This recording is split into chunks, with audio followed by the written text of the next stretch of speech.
Greetings, fellow men.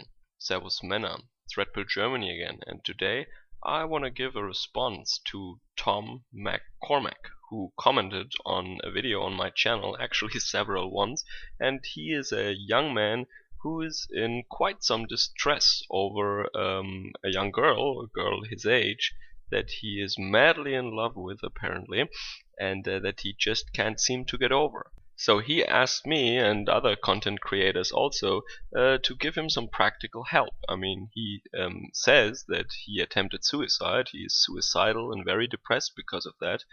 And I try to give him my analysis or my thoughts about his state, his condition at the moment. So to begin with, I want to read Tom's message real briefly, and then I want to give you my thoughts about it. So here it goes. Red Pill Germany, I am very suicidal over this nawalt girl I have severe Oneitis for, and am in dire need of some Mgtow help and input from a Mgtow mentor such as yourself.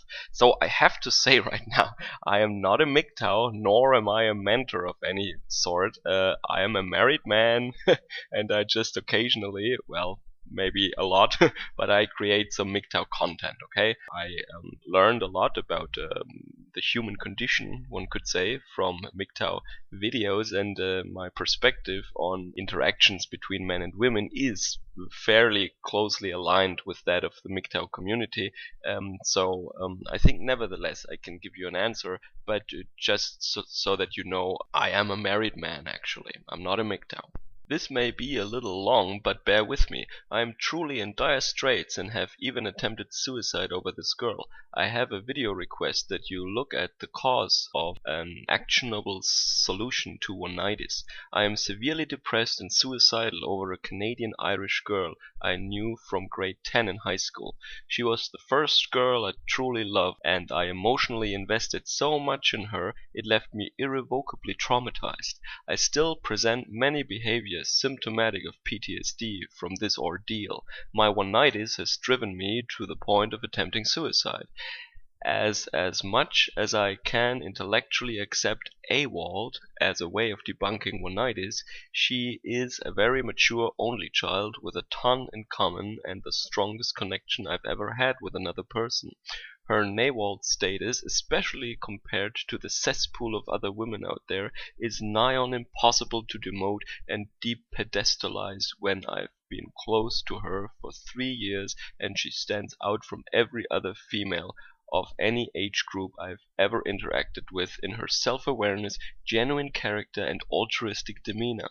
How do I go about getting over this Oneitis, having driven me to the verge of suicide, not least when the scarcity of these types of human beings is driven into you, and she truly is a needle in a Canadian-Irish haystack. The Canadian-Irish girl I refer to is 18, as am I. Her accent, laugh, smile, way she does her mousy blonde hair, thoughtfulness, reserved nature, feminine body language, and coyness, everything about her character, personality, and physicality, I have the nawalt Oneitis lens on with her, topped off with such a sheer amount in common and similarities between us, and it felt like the one that I can never invest this much emotionally ever again, due to the utter and absolute emotional damage incurred to the point of suicidality, and entirely lacking a will to live without her, the unrequited love of my life. P.S. This information is truly vital to my personal well-being and safety, as I am legitimately very suicidal over this Canadian-Irish virgin of 18 and am thus in dire need of a how-to handbook to demote her from the severely ingrained nawalt status and overcome my incredibly unremittingly acute severe case of Oneitis ASAP. It is truly imperative, as I am so close on the edge in truth.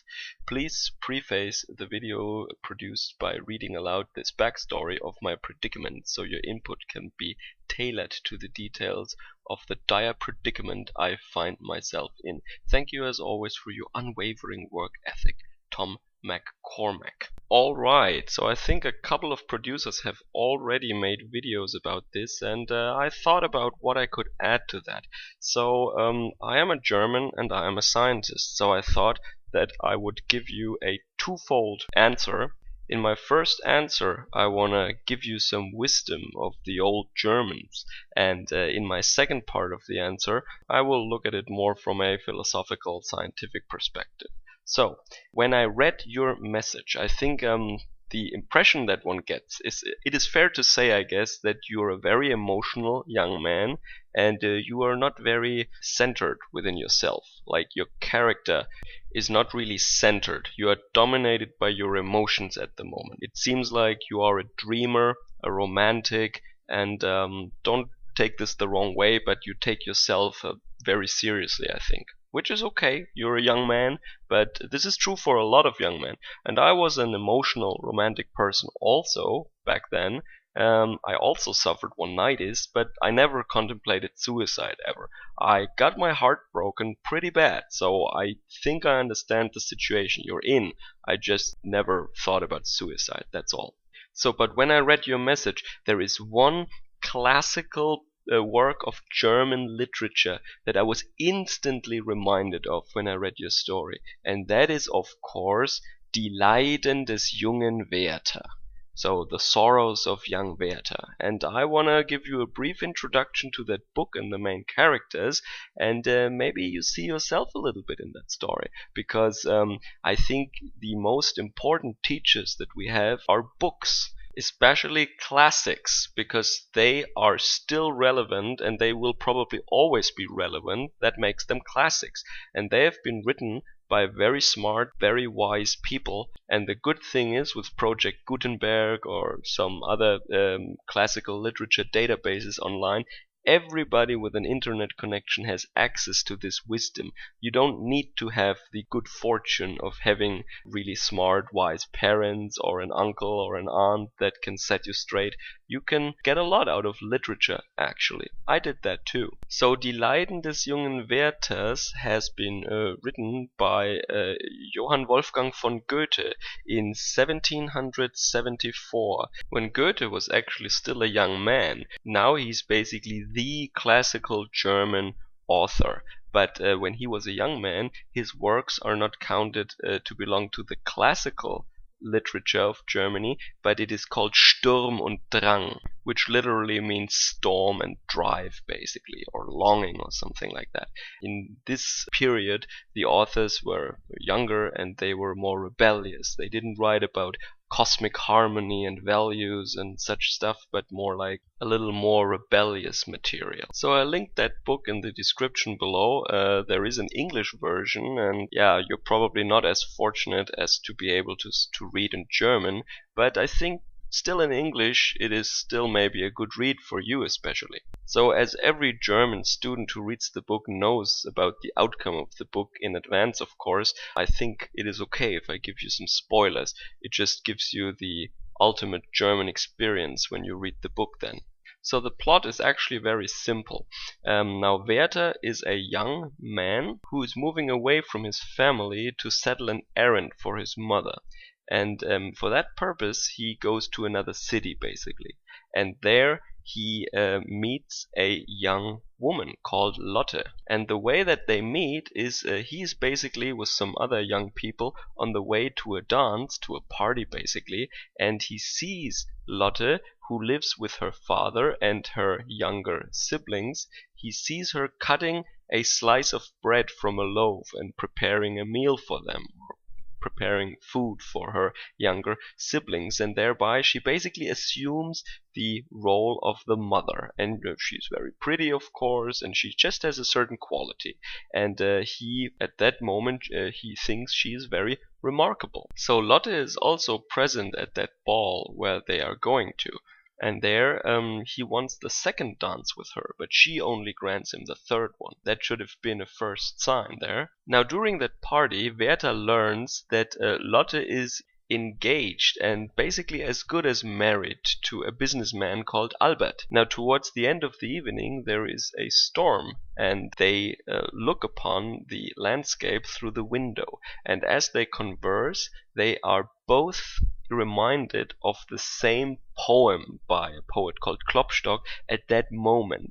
And at this point, because you have to know, Werther is a very romantic young man, very emotional, and he is really into poetry and arts and all that stuff. And the fact that they both thought of the same poem at the same time makes him think that he is kind of kindred spirit with her, that they are basically soulmates, true love, etc. Right? Now, from that moment on, Werther is seeking the company of Lotte more and more in the coming time. And then Lotte's fiancé actually comes back and he becomes friends with him. And around that time, Werther really puts her on that pedestal. But at the beginning, he thinks that she is some kind of saint. She's like a pure saintly woman, like an angel. But then, as time goes by, more and more, he develops also a sexual desire for her. But he is also friends with Albert. And Albert is a completely different person as Werther. So Albert is a successful businessman who has a very good social network. He can deal very well with nobility, so powerful men basically. So Albert has also a reputation as a very rational, smart man. A man who is basically in full control of his emotions and who is living in the real world. Werther, on the other hand, is into arts and poetry, and he is fully controlled by his emotions. Like, he has mood swings. Of course, he is more passionate and has more imagination. So Albert looks dull and boring maybe next to Werther, but Werther is clearly not the man that a woman wants to build a family with. So Albert and Werther also have a conversation about suicide, actually, where Albert says that he cannot understand how somebody can commit suicide, and Werther has a different idea, of course. So then the time comes when Werther thinks it is really too dangerous to stay close to them, so he goes to another city, and there he enters the service at court. Now, he really has problems integrating there. He is not aware enough of his non-noble status, so of his bourgeois status basically, and he doesn't get along really with people. He cannot really smell the room, as the Japanese would say. So I interpret this station in his life as an attempt to succeed in the world of men. Like Albert. Albert is a businessman who is in high demand, and he succeeded in the world of men. Werther has not succeeded yet in the world of men. He is not accepted by other men. He tries that, but he fails. And he actually gets a really bad reputation there because he is not showing enough respect to more powerful men, and as a result, he has to leave there again. And he goes back to the town where Lotte and Albert live. Now, by that time, they are already married, and he's actually a little hurt that they didn't even tell him about it.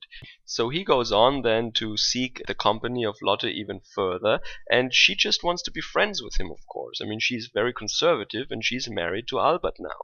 And maybe subconsciously, but who knows, she teases him a little bit, She teases him, and she plays with his emotions, basically. Or maybe she's just not aware enough of how crazy in love he is for her, and then at one moment when they're alone in a room, he actually forces himself on Lotte, and she is absolutely bewildered then, and she locks herself up in the next room, and the result is that Werther is actually committing suicide. He shoots himself in the head with a pistol that he borrowed from Albert, which is also very interesting because the tool of his suicide he had to borrow from a real man even.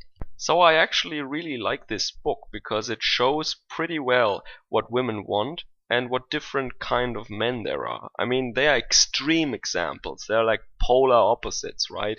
You have the rational man who is a businessman, he's living in the real world. He has emotions, but he doesn't let the emotions dominate him. And on the other hand, you have Werther, this little weak young man who is always thinking about poetry and has romantic ideas, and he is completely dominated by his emotions. But it is also interesting how Lotte is characterized in the book. And actually, there is not a lot that is said about Lotte, really. I mean, she likes also arts and poetry country, and she is very loyal to Albert. She's conservative, she's a good Christian, and this is why, even though she has more in common with Werther maybe, but she knows what she wants, she needs a provider, she needs a man, and out of Christian loyalty and morality, she also stays with Albert. And in the long run, she knows it's better, I guess. And the interesting thing now, I guess, is that all these crazy ideas that Werther has about Lotte are probably just the products of his own vibrant imagination. I think he's projecting a lot on Lotte. I mean, this process of putting a woman on a pedestal. You don't really know anything about her. You see her, like you describe her hair and her body language and the way she talks maybe, but you don't really know anything about that woman. You just think she is some sort of a saint. You don't know that. I mean, it could be, I don't know, but a lot of it, especially coming from young men who are completely dominated by their hormones and their emotions, is basically projection. They want to believe that a woman is a nawalt. And in the normal case, they will just end up really heartbroken, or they will lose a lot of money or waste a lot of time. But in the worst cases, it will actually lead to their ruin. So what this book can teach us, or what it can teach to young men, and I would really hope that German teachers, instead of bad-mouthing that book all the time because they want to virtue signal and they're cultural Marxists actually, what they should actually do during literature class is use this book and the characters as an example to teach young men about male hierarchies, about women, about love, about this love sickness basically. That could be really instructive for a lot of young men, I think. So, and I would also say, try to become more like Albert. Don't be like Werther. So you really have to overcome this state in which you are dominated by your emotions and where you're projecting. And I think you do. That's my opinion, at least. I mean, you say that you know this girl for 3 years, but how intensely have you actually interacted with her? Is it just superficial stuff, like you described in your message, or do you truly know her? Maybe you just like the idea of her being some angelic being so much. And I think after the messages that other content producers gave to you, I think you already know what you need to do, right? You need to build yourself up as a man. You need to mature. You need to become a more grounded character and control your emotions better.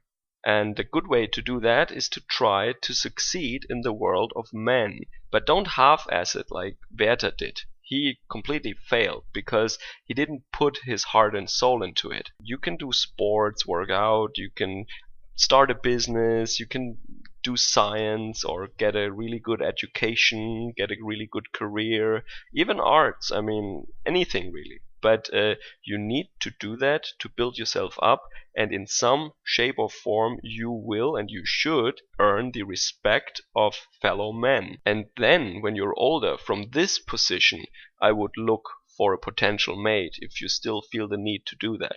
And the good thing about being Albert basically is that if you want to at that point, you can get a good woman, but you don't need to anymore in the 21st century. You can just go Mgtow, it doesn't really matter. But always try to be Albert first, if you know what I mean. Try to get to this point where you are established, where you can take care of yourself financially, where you have a lot of experience, both professional and private, where you actually have something to say, and where you earn the respect of your fellow men. And this is a position of strength from which you can do anything you want, really. So I met my wife, for example, when I was already in grad school, and by that time it was pretty clear that I would make it in science, basically, or that I could work as an engineer for a company. Because once you're at that point, you're pretty much settled. I mean, all the basic trials and tribulations were already taken care of. I was 25 at that time. And my life until that point, I basically spent in the library and in the laboratory, and not in some club or in some coffee house. Now, I'm not saying you should do exactly what I did, but, try to be Albert, don't be Werther. Now, if that really is not your thing, and that would be totally fine, you can still choose some kind of a life, some kind of a career path where you have minimum interaction with people and you just become a minimalist. Or if you're really good at it, you can still be very wealthy, who cares? But then you wouldn't be really accepted by other men, you would just do your own thing. Unlike in the past, today this is actually possible for a lot of people with IT and working over the internet. So if you absolutely don't want to, or for some reason cannot be accepted in the world of men and play their game, there is no need. You just have to know what you're doing, and you can organize your life in a manner that you don't really need that, if that's really not your thing. So no pressure there, right? Just be a minimalist then, or just live for yourself and be happy alone. That's also perfectly fine. Now that was the German wisdom for you from our glorious elders, that even those who were unfortunate enough to be born outside of the borders of the Reich can enjoy nowadays. Now the second part of my answer is a little bit more philosophical, and maybe after hearing that nobody will ever ask my advice ever again, but here it goes. So when you look at our planet, you will see that most of it is actually the metallic core, the liquid core, and then the crust. And the area where there is life is just actually a tiny, very, very thin surface area where all the flora and the fauna is situated. And now at the surface here, there are a lot of chemical reactions going on all the time. You have heat flux coming in from the outside, you have some heat and radioactivity coming from our hot core, and you basically have plants and animals on the surface. These are constantly procreating and dying all the time. So if you would follow a certain molecule, you would see that over the years it will be part of very, very different configurations. It will be part of a human, and then it will be part of the ground again, and then it will be maybe a plant, then it will be a cow, and then it will be a human again. Who knows, right? Molecules are constantly in motion, and most of it is actually dead, or most of it is actually not really conscious, and they will collaborate, they will form cells, and the cells will form organs, and the organs will collaborate as an organism in order to, well, just procreate, many people say. But us humans, we have gained a level of consciousness that probably no one on Earth really has. And I mean, we can look to the smallest subatomic particles, and we can build telescopes that show us the past of universe and areas that are so far away from us, it is really hard to imagine. We can see the smallest and the biggest structures. And the other cool thing is we can write this stuff down. We can communicate that to each other. And we can not only teach that to our immediate children, we can write it down in a database so that everyone in the future who has access to that can still read that. And that is something that no other organism can really do. Now I really like what Christianity says about this. They say ashes to ashes, dust to dust. Asche zu Asche, Staub zu Staub. And that means that, well, we basically come out of the Earth's surface, so that is dirt basically, or dust, and that's where we will go again. No matter if you will be burned or if you will be buried, it doesn't matter. At some point you end up in the ground again somehow. Our lifespan is approximately 100 years. I mean, most of us actually less. And in this time we have the opportunity to actually measure sense data. A stone or a tree probably doesn't have that, but we really have sense data. We can see something, we can hear something, and we can touch something. And we have also a rational, logical mind with which we can do science and try to understand the universe and make sense out of everything. So in a couple of decades you will be erased again, and your consciousness will probably be gone. I mean, unless you're religious, I mean, then you think that you're reborn or that you go to heaven or something, or to hell. But now we have the chance to do something on Earth. I think that's kind of a privilege a little bit. I mean, we have the opportunity to have thoughts, to explore the world, all that good stuff. And whatever happens doesn't really matter too much, because me, for example, I'm 35 now, so that means in 40 years I will most likely be dead already. So that's not so much time actually. So I think we live in a really fascinating era. If I had a free wish, I would really like to be some sort of a ghost or immortal, so that I could just stay here and see where the journey of mankind goes. Because in a couple of decades, I will be gone. There is so many things that I will not see. It's only speculation now.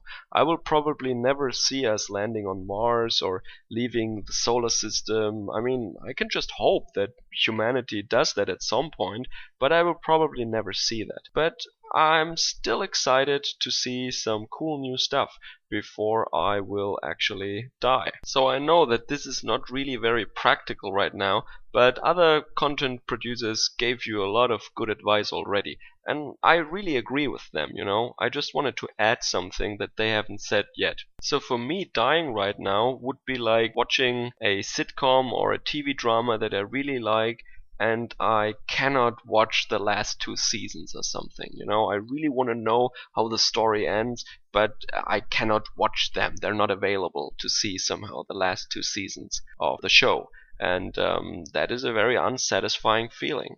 So I want to stay alive as long as possible to see what's going on. It's a very trivial reason, but then again, I think it's not that trivial actually. So to wrap it up, I would say Werther's instinct to go away from this situation, get away from it, distance himself from that, it was a good direction, but he half-assed it. He didn't put his whole heart into it, and he gave up. You know, at the first point of criticism, he left the court again, and he didn't try to get accepted in the world of men. So coming back to that point, I would say try to forget that girl, try to build yourself up, get accepted in the world of men, become a well-rounded person, and then when you're older, you can still decide whether or not you want to choose a mate, stay alone. So maybe it doesn't seem like that to you now, but I think that the world has a lot to offer to young men, despite of all the obstacles we face. But if we just have the knowledge, if we can just stay away from these traps that society sets for us, we can actually thrive and we can grow strong. So I guess that was enough half knowledge and incoherent rambling for one day. I really hope I could help you, and I hope that I wasn't too hard on you. I don't really think you're a mangina, but you sure as hell act like one right now. And don't get me wrong, you're 18, you're young, you grew up in the Western world. It's normal. I was heartbroken too back then. It is a normal condition. Try not to take your feelings too seriously.